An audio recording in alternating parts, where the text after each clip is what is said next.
On that, kind of the one that sealed it, which was Wiggins to Steph. Steve didn't say he designed it in the huddle, but he seemed to think you guys might have kind of called that on the fly.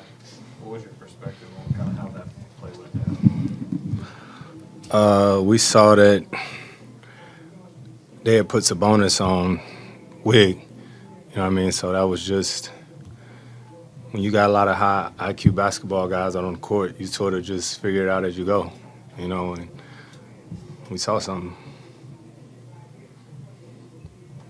Chris, was tonight an example, especially later on in the second half, of what your guys' second unit, your depth, can put together here?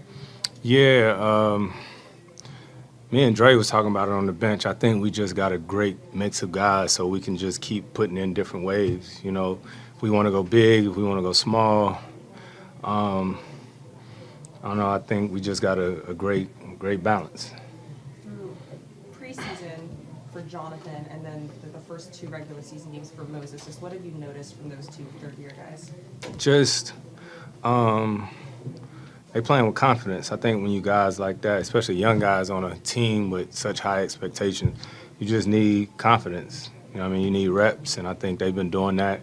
They've been putting the work in. I mean, even before I got here, but I see them day in and day out putting the work in, and it's showing up. What did you guys do that you guys really dominated second and third quarter? How are you guys able to do it? I don't know. Honestly, I got to watch it. I'd be so into the game or whatnot, trying to figure out the plays and what's going on. But I'll watch it. But I know our defense was a little better tonight in spurts. But we know what we can do offensively. We got so many weapons and whatnot. It's just going to come down to how we guard night in and night out. What do you think of the reaction of Curry when he got that 4-point play? Usually he's pretty demonstrative there, and that's the reaction. Seen that before. Is it strange for you to be seeing him going on one of those flurries and like fist pumping, like yes? Nah.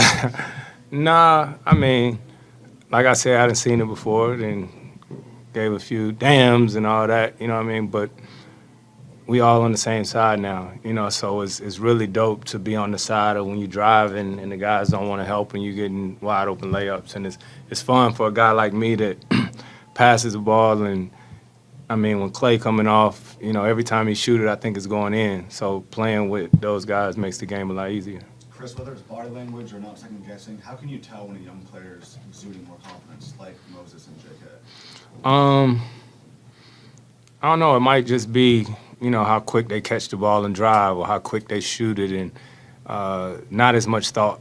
You know, and I think that's, you know, what the coaching staff and the guys on our team just keep telling them to do is hoop and play. Because like I said, you see the work, you see it day in and day out, and we all still got to keep getting better. You know what I mean? I'm probably like 1 for 17 in my middies. You know what I mean? So all these things, I think we just gonna keep getting better with time. Chris, are you developing a bond faster with this team as opposed to some teams you've been on in the past?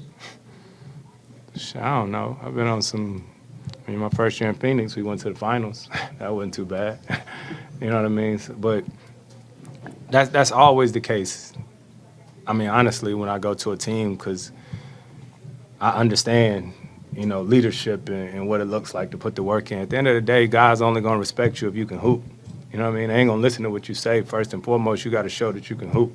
And I'll try to do that wherever I went. It looked like you were circling up with Gary Payton a lot. What has it been like working with him, and what's sort of your take around on his impact on the game? GP's so good, man. And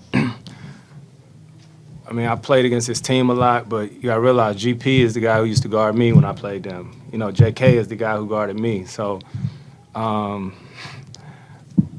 like defense. I really enjoy defense. I mean, I'm a little older now, but I 9-time all defense. So with our defenders, I'm constantly talking to them about letting them know you're not on your own. You know what I mean? You guard, but we're going to help you. And that's the thing. Like, even the championships, I feel like they won here. Yes, Steph, Clay, them can go off, but it's been a defense. What was Trace able to give you guys tonight? Trace was great. He was great, man. I'm sure he didn't think or know he was probably going to get thrown in like that, and for a young guy to come in, and we telling him all types of things. We had drew up a play that when we came out the timeout, but they missed the shot, and we running up the court, and I said, no, Trey, forget that play, set the screen. You know, but he just, like I said, we have a great group of guys who just want to try to do the right thing. You kind of alluded to the fact that it seems like you can get to the the rim easier with all the space on this team. I mean, is that rare from what you've seen in the last couple of years as far as like, it does seem like you're getting to the rim a little bit more.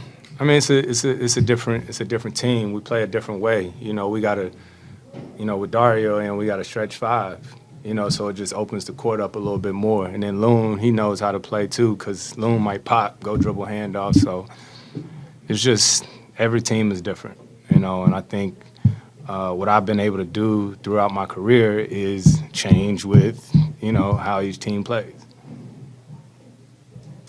Yep. Cool, thank you. No problem.